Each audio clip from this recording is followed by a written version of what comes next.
I think there are too many players across multiple different esports that haven't necessarily thought of their own axioms. And when I say axioms, I mean basically beliefs within the game. And so there was this great mathematician called Euclid, right? Which is derived from the Euclidean idea of geometry. He's very famous for geometry. He was a ancient Greek like philosopher and mathematician and whatnot. And so there's this Euclidean belief, and it's the idea that if you have axioms, you can use those to define the world around you with a theorem, right? Or a theory, I guess it's more commonly thought of as. And so you could kind of think of this like like building a 10 commandments idea, but like without the whole crazy ass religious proclamations and shit, right?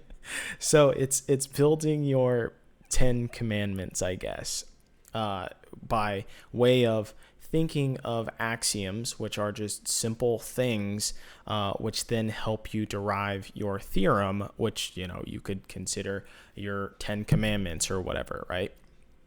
And so Euclid seemed to be, first of all, I think he was commonly understood, at least throughout history, as a student of Archimedes, which is like one of the greatest mathematicians in history, like bar none, basically, right? He's like up there with Isaac Newton and, all that shit, right? Einstein, right?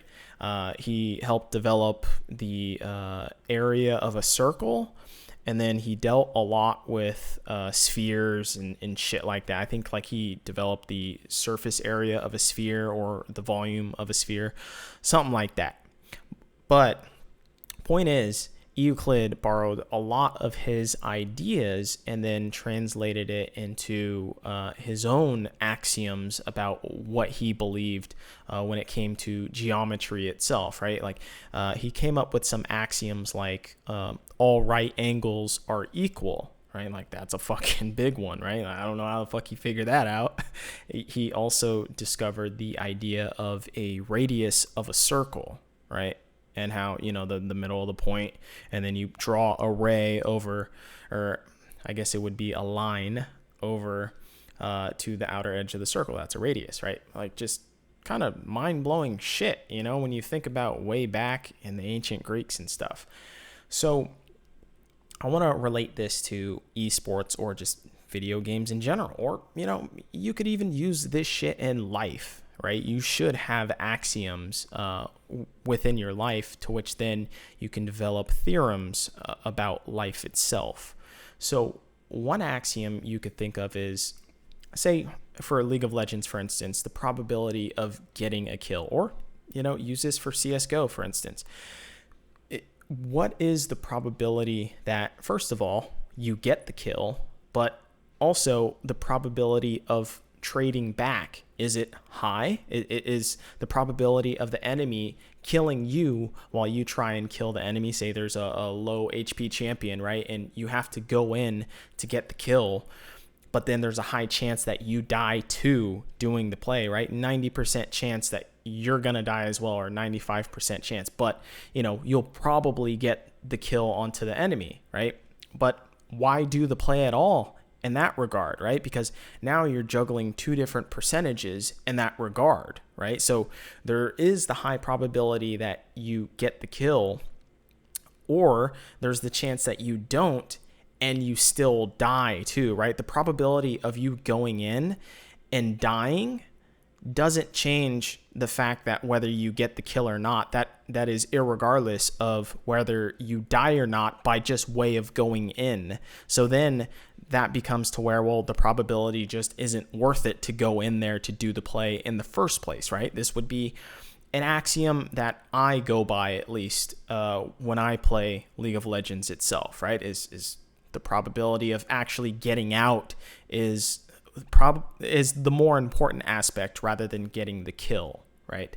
And that can spin off to that fundamental principle to where now you think of situations where the expenditure of spells, or like large spells like say your ultimate or summoners even, right, now have a value based upon the target kill value, right? Like, who am I killing and how valuable is that kill? What objectives are on the map, right? And then if there is a great objective, maybe that probability that is stacking up against me, maybe now it's worth it because the kill value goes up, right? So it's higher stakes, right? Or higher reward, but the same stakes at the same time, right? So if higher reward goes up, then the stakes feel more appealing at that point, right?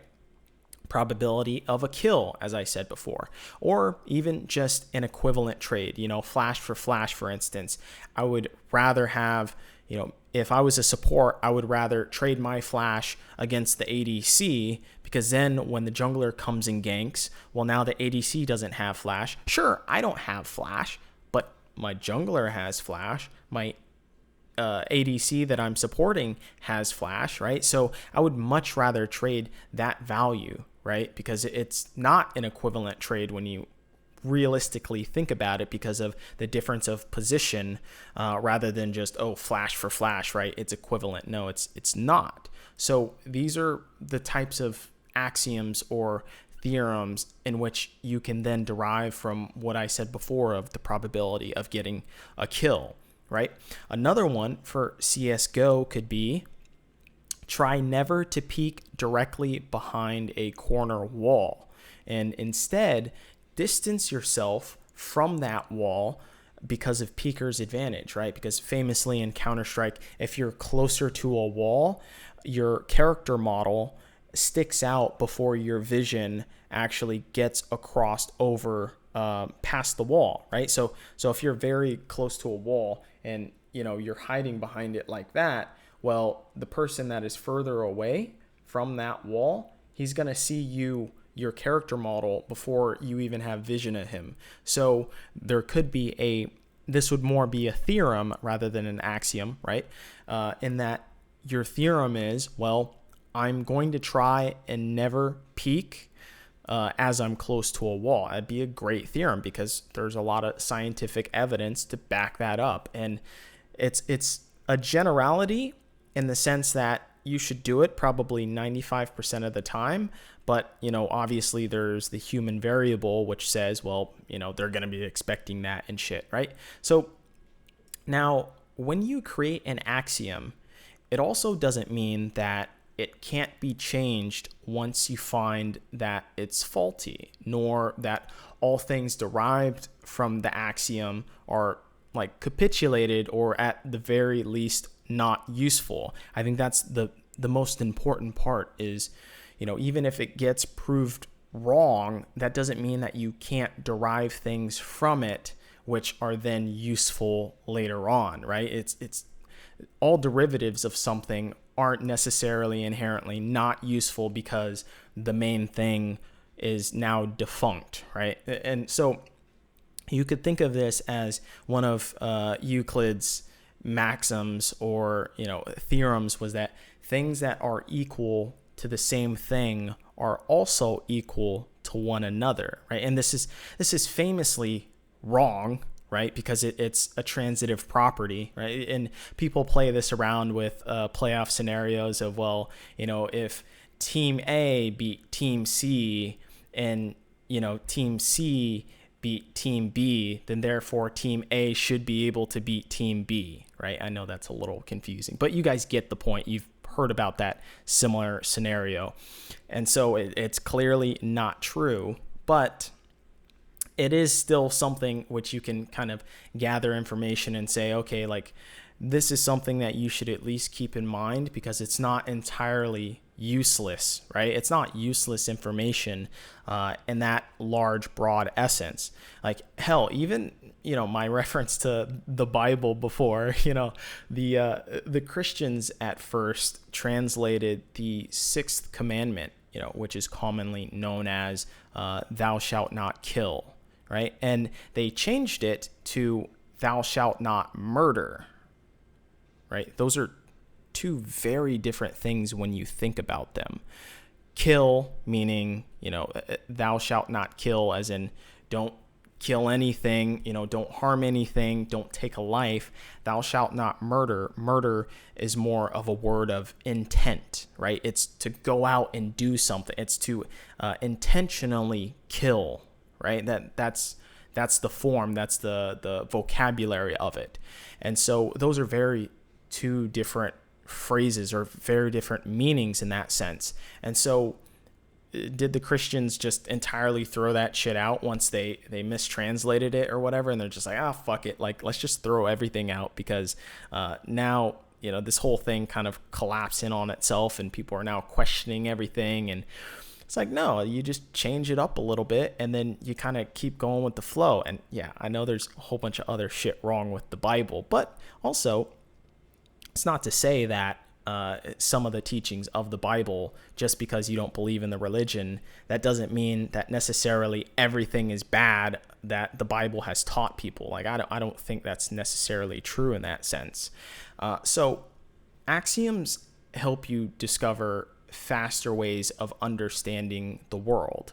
That's generally how you should view an axiom and how you should view a theorem, is that they are shortcuts because you can't know everything about everything in the entire world, right? Like, you have to have some assumptions, and so you have to have theorems in order to apply them to generalities within your life so that you can actually get through your life, right? Like, respect your elders is one thing, is one axiom, or I guess theorem, that many young people have at the very beginning stages of their life. And then they start to realize, maybe it's not that, like maybe I shouldn't actually listen to everything that an elder says and believe everything that an elder says just because they're older than me, right? And you start to question that as you get older and older, because you realize the fallibility of someone who was older than you, right? Like, you first discover that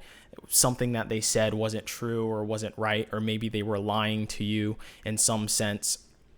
And so, but that doesn't mean that the axiom itself wasn't helpful at any point in time, right? It just means maybe it gets a little outdated as you further progress through life. And so you have to change that up a bit. It doesn't necessarily mean that you should throw it out entirely, right? Now, to relate this back into video games, let's talk about League of Legends and item builds. I think you can develop axioms for item builds. Say, for instance, is there a bruiser and a tank on the enemy team? Well, maybe third item you should probably start thinking about, or at least building towards, or already have some armor or magic pen or percent HP damage, right? Because the likelihood, because they are a tank or they are a bruiser, is that they're going to be building HP, or if you're an ADC, you're going to want some armor pen. Obviously, if you're an AP mage or whatever, you're going to want magic pen, right? So these are like axioms that you can go off of as a generality, which can most likely help you within every single game that you're in, right? And yeah, there's going to be some wrenches thrown in there, but at least you have part of your base covered. Counter-Strike, if I have an op and say I'm outnumbered, at the end of a round and I'm trying to do a save or something, should I peek after the round has ended to maybe snag a kill? Maybe I'm in long A in the pit or whatnot and I'm a CT and there's no way that I'm going to be able to defuse. Well, should I really peek, especially if the enemy has an op as well too? Should I peek? Like, no, I probably shouldn't. Maybe my economy is hurting for my team. We need this op for the next round. I probably shouldn't peek. Maybe that should be an axiom for you for future rounds and future situations which are very similar. So let me give you another gem here to relate it to just music or pop culture in general. So Nas, the famous rapper, heralded as one of the greatest of all time in hip hop, he clearly had an axiom of studying, say had, it's like he's fucking dead, he's not, but he clearly, I guess, has an axiom of studying early hip hop and jazz to enlighten his own mind of music. This is very clear. I think even Nas's father was a jazz musician, right? And you can actually hear notes of jazz through Nas's rhyme cadence, right? Because sometimes it becomes very unpredictable in that sense, which makes him so unique because he's developed his own theorem of hip hop. That's why he's so incredibly unique when it comes to multiple different hip hop artists, right? That's why he's one of the greatest of all time. So while you're all out there thinking, you dripping in finesse, just remember that you still just in that New Jack Swing.